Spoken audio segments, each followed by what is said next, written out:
ওই আজকে দেখলাম আফসোস আফসোস লাগে, একটা নরম পাই একটা হিন্দু হলারে মারিয়েছে, পরে উড়ে দিছে কি তা হলা নবীদের সামনে কটূক্তি করছে, মিথ্যা কথা, বাজে মিথ্যা কথা বলছে। সেটা মারিয়ে লাইছে, কিতা করবো, মারি তো হারাইছে, আবার রটাই দিছে কি, সে রাসূলুল্লাহর সামনে কটূক্তি করছে। তো কটূক্তিটা কি দেখাতে পারেন না।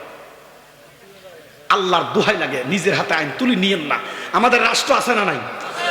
রাষ্ট্র বিচার করবে। রাজনীতির জন্য মারামারি ভাইছেন কই?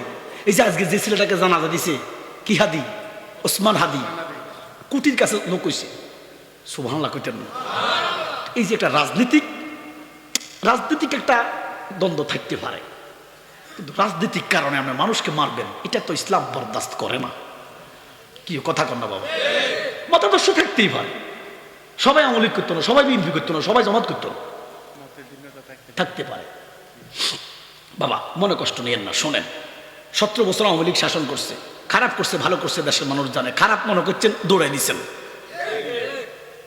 তাহলে খারাপ মনে করে দৌড়াইছেন, তাহলে আমরা ভালো চাই, জোরে কন্যাকা, তখন তো আরো খারাপের দিকে গেছে।